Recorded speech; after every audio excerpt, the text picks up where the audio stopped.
Okay, it's time for the TE40 story, or stories, because there were two.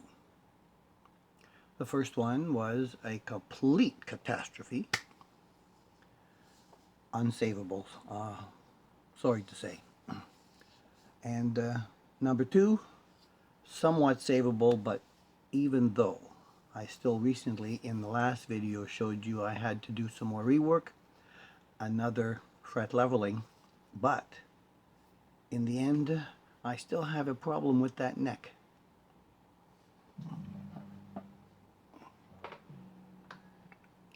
This neck seems to have a 9.5 radius at this end and a 12 here. My buddy Cal has one reversed on his guitar. It's really, really strange. I saved the neck off of number one, but I think it's the same. So I might be able to still salvage this guitar because I've got this part here working really good now. Yeah. In the rework, as you saw, I changed so I put some inline filters with these pickups, and they sound really good now, the way I expected and wanted them to sound. So, TE40 number one came to me. The body was scratched and the tuner sucked. The switch didn't work. And I'm going, how the hell can they sell these guitars like that? And I know it's the bottom end of the line for Harley Benton, but I mean, had a nice painted headstock with Harley Benton on it. It's kind of cool, right? It's pretty. Black matching black, gold hardware. So I thought, wow, it looks pretty nice. And for us, when I bought this back in 2023, I reworked it in March 2023, so it was here probably sometime in March, late April, February. So, sorry, I'm still just getting over another round of infection in my vocal cords, and that got me on steroids yesterday. So I'm I'm still I'm still not up to snuff, but I'm able to get some words out now. Okay, where was I? Yes, and so we paid the price of the guitar in Canadian dollars. Then we had to pay $76 to ship it. The slow methodology, if you want to send it on the fast method where you get it in a couple of days, it costs almost double for us here. And then when it comes to Canada, then the Canadian government decides to throw some sales tax on it, even though we didn't buy it here. And then we have to pay that to clear it from customs before we can get it. So this guitar, that was like $130 plus 76 plus about another, I think it was $40, something like that for each one of them. Even though I got this one, a second one for free from them, I still had to pay the customs clearance for it to come. So they shipped the second one for free, and I basically paid Canada customs. So this has been in the bag for quite some time, and when I took it out to do the story, I still had a bunch of high frets, and I'm going, why the hell is that? Well, I took it apart and I did all the work as I showed you in the last video. So now it's almost a completely useful guitar, and it sounds good with the pickup filters that I put in here. There's no high frets anymore. If you play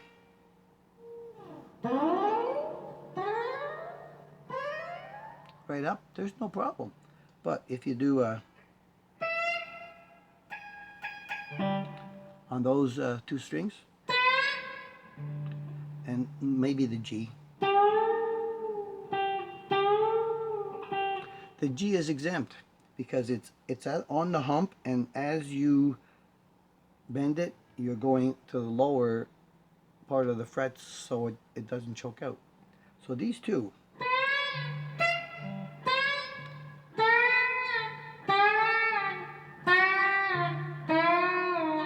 And the flatter part of the board is not bad. Up here.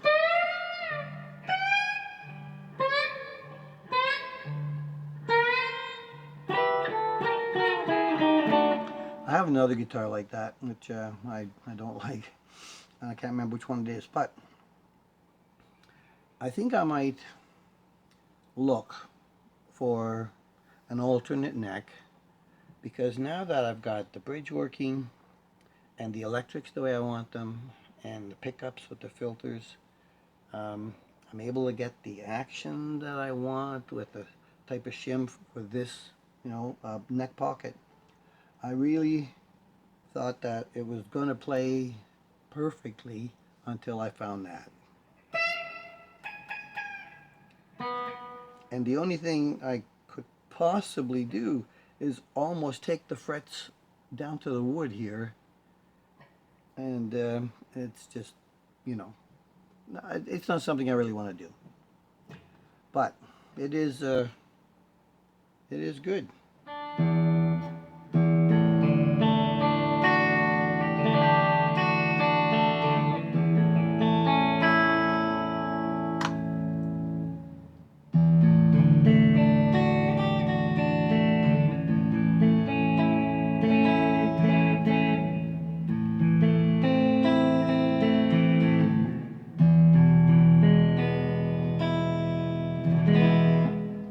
No effects, just straight.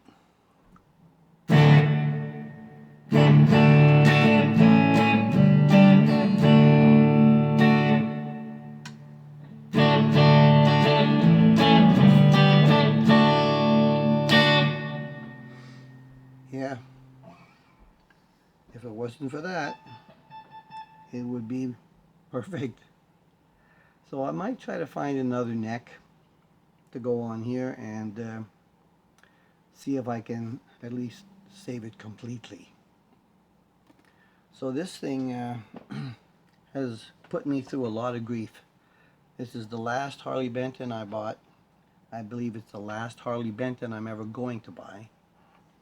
After the episode I had with the gold top and the issues I've had with this one, where I've had to get them to replace each guitar because of issues, I decided, and with the tariffs now, it's just not that lucrative to buy guitars from Harley Benton in Germany. And I think I've got just about every one that I think I would like to have, with possibly one of the higher end Les Pauls, which has a really nice tiger striping on it.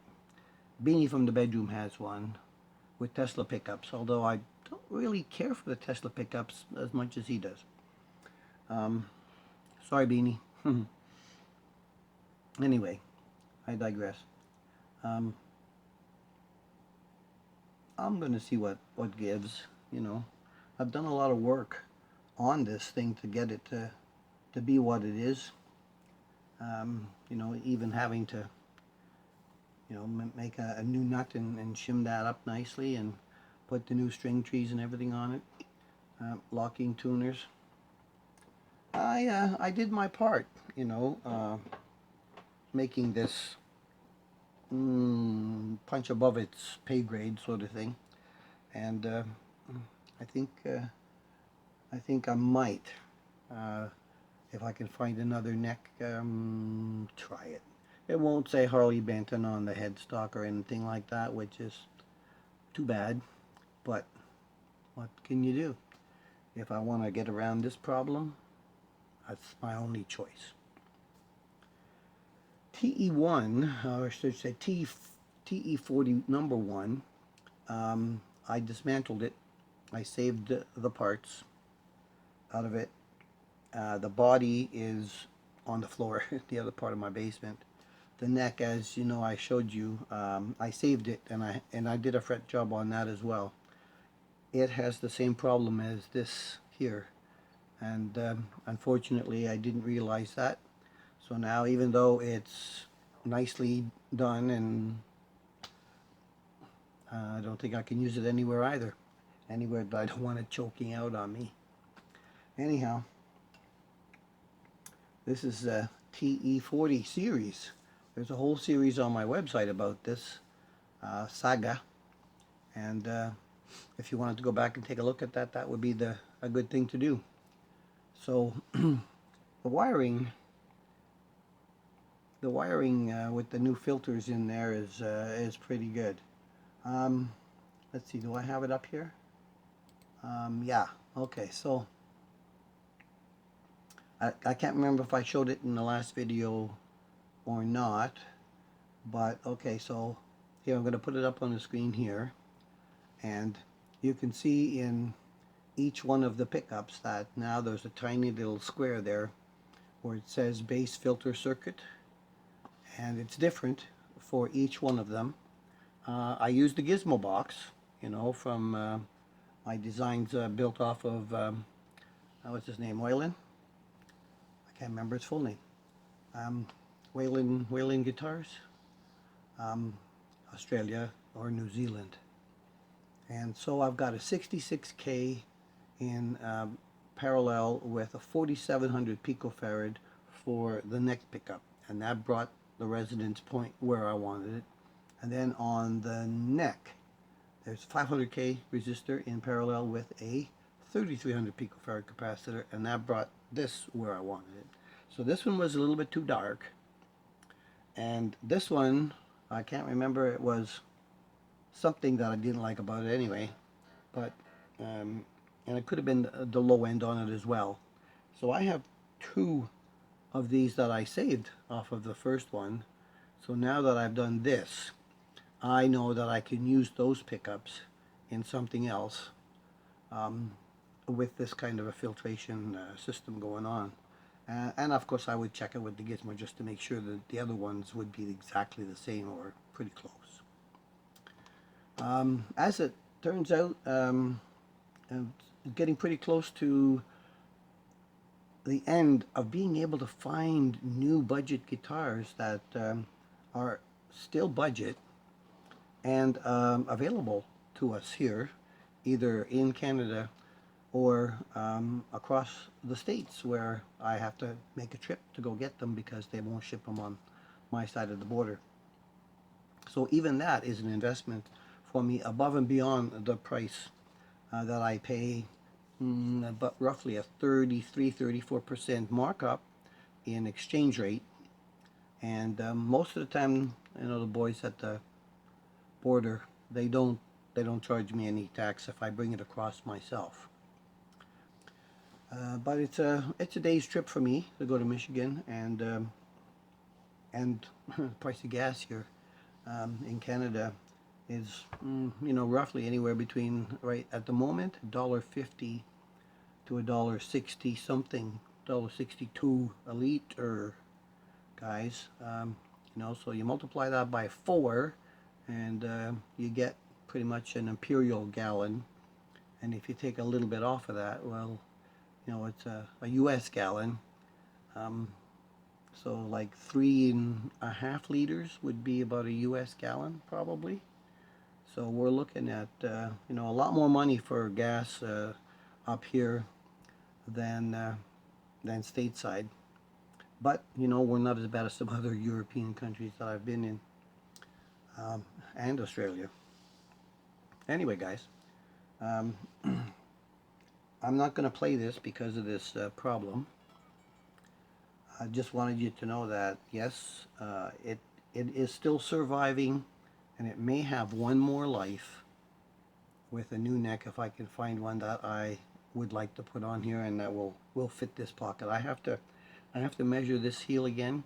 I believe I said it was a standard fender, heel width, and it might be a tad over, but if not, it's pretty close. Anyway, enough about this one. Appreciate all your support. Catch us in the next one.